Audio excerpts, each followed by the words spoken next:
ओम शांति। राजयोग की शक्ति है सामना करने की शक्ति।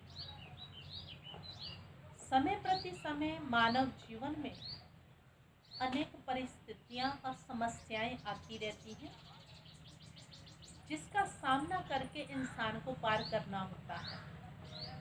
कभी कभी मनुष्य इसी उलझन में रहता है कि ऐसे समय में वह उसे सहन करे या सामना करके पार करे। जीवन में सहन शक्ति और सामना करने की शक्ति, इन दोनों शक्तियों की नितांत आवश्यकता है। आध्यात्मिकता हमें बुजदिल नहीं बनाती कि हर बार हमें ही सहन करना है, लेकिन ये ज्ञान होना भी आवश्यक है कि कब सहन करना है और कब सामना करना है। जब ये समझ नहीं होती है तब व्यक्ति सहन करने के बदले सामना करता है, और सामना करने के समय वह सहन करके बैठ जाता है। इस कारण वह ज़्यादा परेशानी में आ जाता है और कई बार अपनी समस्याओं को वो और ही विकट बना देता है। वास्तव में सहन व्यक्तियों को करना होता है और सामना परिस्थितियों का करना होता है। मनुष्य अपने जीवन में अक्सर करके यही गलती करता है कि वो व्यक्तियों का सामना कर लेता है और परिस्थितियों को सहन कर लेता है। व्यक्ति को वास्तव में परखने की शक्ति की कमी के कारण वो सामना करने में चूक जाता है। वास्तविकता यह है कि इस सामना करने की शक्ति के लिए मानव में दो गुणों का होना जरूरी है। एक है साहस और दूसरा है निर्भयता। ये दोनों गुण अगर हैं तो हम हर परिस्थिति का सामना कर सकते हैं। जैसे हम देखते हैं किसी व्यक्ति के पास अगर कोई चोर उसे लूटने के लिए आ जाए तो वो उनका सामना करता है, लेकिन अगर वो सामना करता है तो वो चोर उसे चोट भी पहुंचा सकते हैं, उसका जीवन भी समाप्त कर सकते हैं। अगर इस स्थान पर वो थोड़ा सा सहन कर ले तो सहन करने के कारण वो अपनी जान को बचा सकता है, केवल थोड़े से धन के लॉस को सहन करके। लेकिन अगर यहाँ हम सहन न करके सामना करते हैं तो नुकसान की तरफ चले जाते हैं।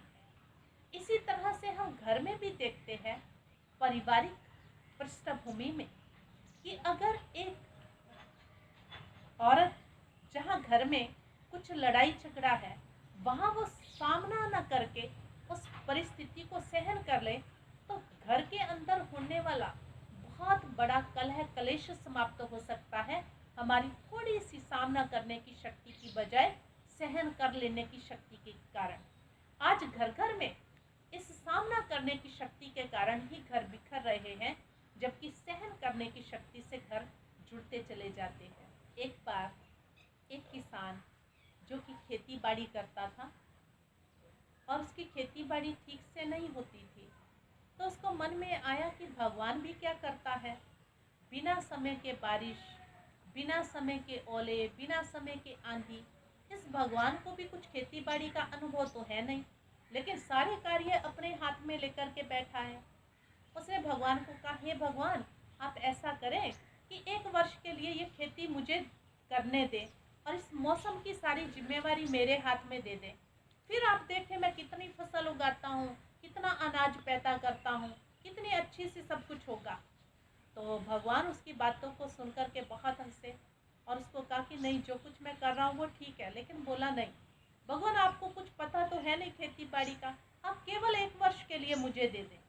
अब भगवान ने कहा ठीक है। अब वो किसान जो था समय पे बारिश करता, समय पे धूप निकालता, समय पे सब कुछ होता और उसकी फसल जो थी बहुत अच्छी लहराती हुई, वो देख देख करके खुश होता। अब पता चलेगा भगवान को, देखो कैसे भगवान को कुछ भी अनुभव नहीं और मेरी फसल देखो कितनी सुंदर खड़ी है, कितनी अच्छी खड़ी है, और वो देख देख मन ही मन इतराता रहता।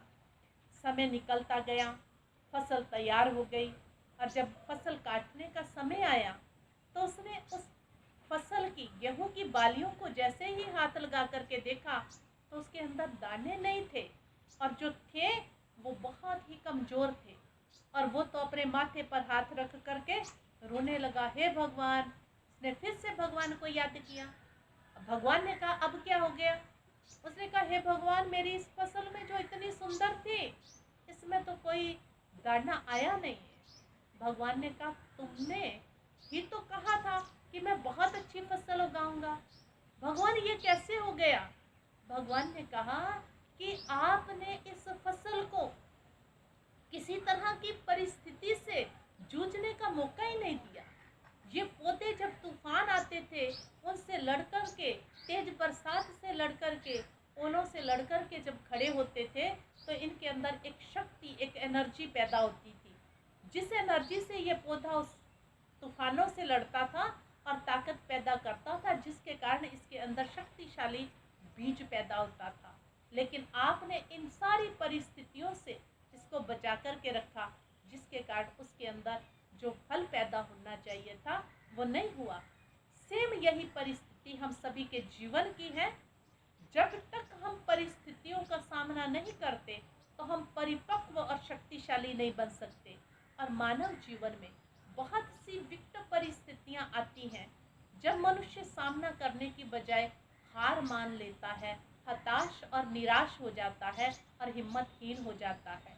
सबसे बड़ी विकट परिस्थिति होती है जब किसी नज़दीकी मित्र संबंधी की मृत्यु हो जाती है। लेकिन तब भी हमें ये एहसास रहे कि आना और जाना ये प्रकृति का एक नियम है और आत्मा अजर, अमर, अविनाशी है। जब हमें ये ज्ञान बुद्धि में रहेगा तो हम हर परिस्थिति को फेस कर सकेंगे और अनेक दुखद घटनाओं से बच सकते हैं। ऐसी सामना करने की शक्ति को जीवन में धारण करके उसका कैटरपिलर का एग्जाम्पल हमारे सामने है, जिसने फेस करके बाहर अंडे से निकला तो उसके पंख शक्तिशाली, जिसने फेस नहीं किया, सामना नहीं किया, वो कमजोर हो जाता है, वो पूरा जीवन परिस्थितियों का सामना नहीं कर पाता। आप सभी भी परिस्थितियों का सामना करके अपने को शक्तिशाली बनाएं। इन्हीं शब्दों के साथ ओम शांति।